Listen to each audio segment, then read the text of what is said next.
Continue. Anurag Thakur ji, please continue. Only you are going on record. Only you are going on record.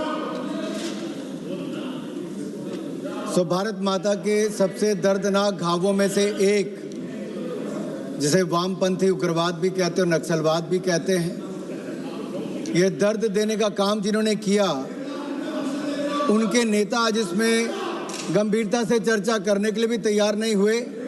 लेकिन हमारे नेता इतने गंभीर थे जिन्होंने संकल्प लिया था कि 31 मार्च 2026 से पहले नक्सलवाद को भारत की जड़ से खत्म कर देंगे, जड़ से नक्सलवाद को खत्म कर देंगे।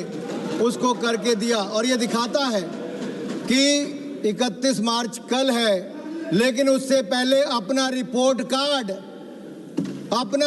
कार्ड लेकर कोई आया है तो अमित शाह जी इस भारत के गृह मंत्री लेकर आए। ये है संकल्प से सिद्धि की यात्रा।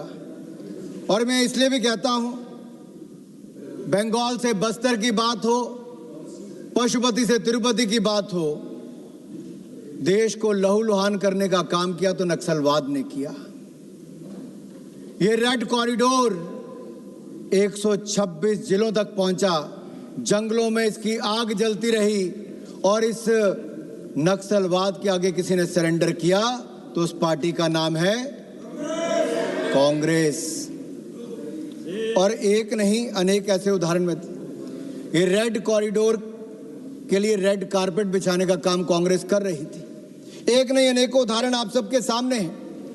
लेकिन आज 126 जिलों से कम होकर 2 जिलों से कम, और आज के दिन भी नक्सलवादियों को ढेर किया गया और अन्य नक्सलवादियों ने आज आत्मसमर्पण भी किया है। अरविंद जी कह रहे थे कि आप उनको गाड़ने की बात करते हो। हमने उनसे कहा था कि आप आत्मसमर्पण कर दीजिए, मुख्य धारा में आ जाइए। अगर सरेंडर करेंगे तो हम आपको माफ करेंगे, अगर सरेंडर नहीं करेंगे तो गाड़ने का काम भी करेंगे। इसलिए नक्सलवाद मुक्त करने का काम किया। 1851 सुरक्षा कर्मी जिनकी शहादत हुई, मैं उनको श्रद्धांजलि यहां पे पूरे सदन की ओर से देना चाहता हूं। ज्योत्सना जी, आपने तो केवल कांग्रेस के नेताओं को श्रद्धांजलि देकर खत्म कर दिया।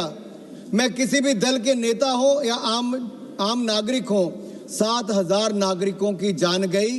और यहां तक कि छत्तीसगढ़ में जब कांग्रेस के नेता भी नक्सलवादी हमले में मारे गए, उसके बाद भी भूपेश बघेल जी गंभीर नहीं हुए, केंद्र सरकार का सहयोग करने का काम नहीं किया, नहीं तो नक्सलवाद को हम बहुत पहले खत्म कर दिए होते। और मैं इसलिए कहना चाहता हूं,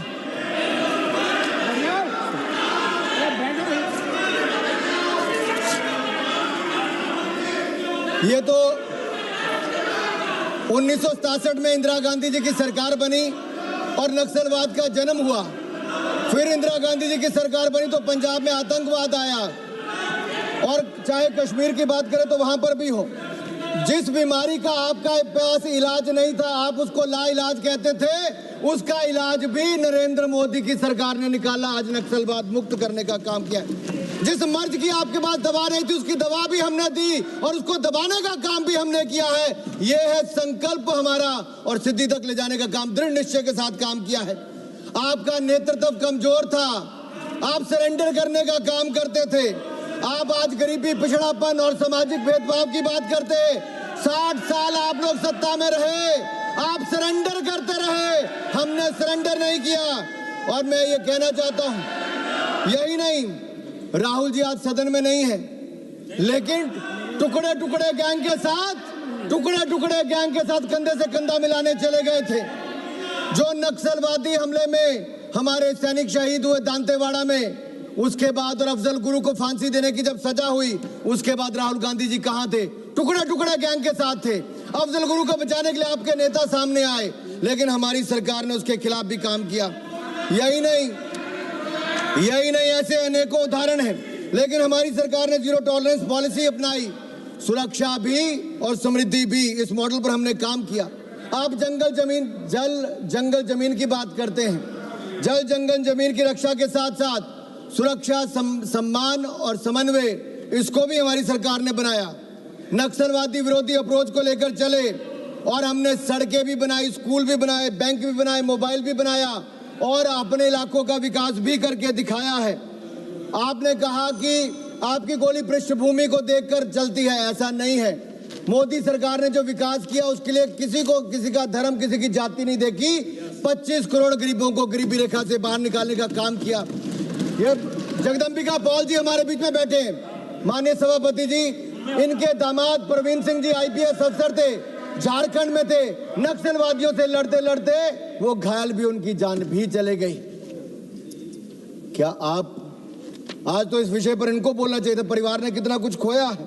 आप कहते हैं माइनिंग वालों को, अरे माइनिंग वालों को तो दिग्विजय सिंह जी का खाता निकाल कर देखिए, सालों साल माइनिंग की, लेकिन वहां पर विकास कोई नहीं करवा कर दिया। मैं कुछ बातें यहाँ पर 67 से लेकर, मैडम मैं सिर्फ 3 मिनट में अपनी बात खत्म कर रहा हूँ। 67 के दशक में इंदिरा जी की सरकार थी, IB चौहान जी ने क्या कहा, गृह मंत्री थे, उन्होंने कहा यह कानून व्यवस्था का मामला है, इसे स्थानीय पुलिस बल द्वारा रोका जाएगा, कुचला जाएगा, ये थाने का मामला है। थाने का मामला बताया था आपने 67 में, 126 जिलों में पहुंचा।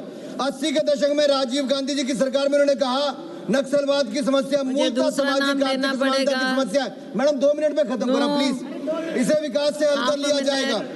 और यही नहीं, 1990 में नरसिम्हा राव जी की सरकार में कहा गया, ये बिहार, आंध्र प्रदेश, मध्य प्रदेश में पहुंच गया और ये कहा एक विकास की समस्या है। अरे 60 साल आप सरकार में रहे तो क्या करते रहे आप लोग? अनुराग जी, यही नहीं, मनमोहन सिंह की सरकार में नक्सलवाद चरमोत्कर्ष पर पहुंच गया और ये भी कमजोरी अपनी दिखाते गए और कहते कि नक्सलवाद अब तक देश की सबसे बड़ी सुरक्षा चुनौती है।